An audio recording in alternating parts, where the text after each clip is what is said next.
નમસ્કાર, આપ જોઈ રહ્યા છો ટીવી 13 ગુજરાતી। હું છું સંજીવની। શરૂઆત કરી અમદાવાદથી। અમદાવાદમાં વધુ એક ગુનેગારના ગેરકાયદેસર મકાન પર બુલડોઝર ફરી વળ્યું છે। નરોડાના મુઠિયા ગામના કુખ્યાત બુટલેગરનું મકાન તોડી પડાયું। બુટલેગરના 3 માળના ગેરકાયદેસર મકાન પર બુલડોઝર ફરી વળ્યું છે। કુખ્યાત બુટલેગર જયેશ ઉર્ફે જીગો સોલંકી મકાન પર બુલડોઝર ચાલ્યું। બુટલેગર વિરુદ્ધ નરોડા પોલીસ સ્ટેશનમાં 32થી વધુ ગુના નોંધાયા છે। બુટલેગર પ્રોહિબિશન અને પોલીસ પર હુમલો કરવાની ટેવ ધરાવે છે।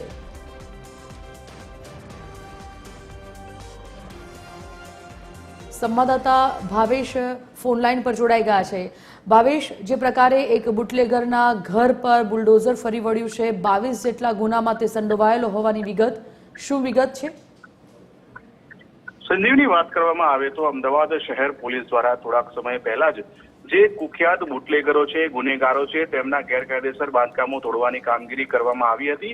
ત્યારે હવે વાત કરીએ તો મુઠિયા ગામના કુખ્યાત બુટલેગર જયેશ ઉર્ફે જીગો સોલંકી કે જે પોલીસ પર હુમલા, રાયોટિંગ, દારૂ સહિતના અનેક ગુનાઓ આચરી ચૂક્યો છે, તેના ગેરકાયદેસર મકાનને તોડી પાડવામાં આવ્યું છે। અમદાવાદ મ્યુનિસિપલ કોર્પોરેશનને સાથે રાખીને નરોડા પોલીસે આજે 10 વાગ્યાથી તેનું ગેરકાયદેસર મકાન તોડવાની કામગીરી શરૂ કરી છે અને આગામી દિવસમાં આ સિવાયના અન્ય પણ જે બુટલેગરો છે તેમના પણ ગેરકાયદેસર બાંધકામ શહેર પોલીસ દ્વારા આ જ રીતે તોડી પાડવામાં આવશે।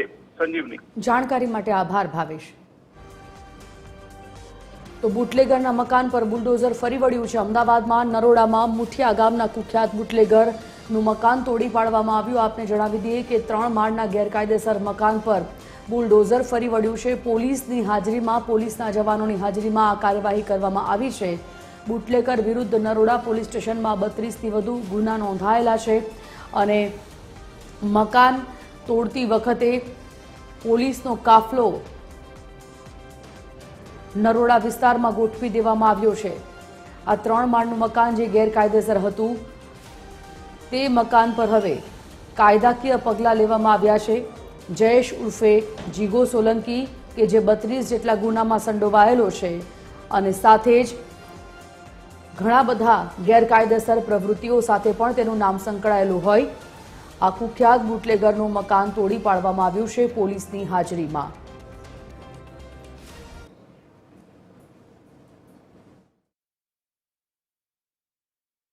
આ ગુનાઓમાં જે માણસો સંડોવાયેલા છે, જે સંગઠિત ટોળકી છે, એમાં એના 4 ભાઈઓ સાથેની પોતાની પ્રવૃત્તિ, બીજા એના મદદમાં છે, તમામ ઉપર આપણે કલમ 111 મુજબની કાર્યવાહી કરેલી છે।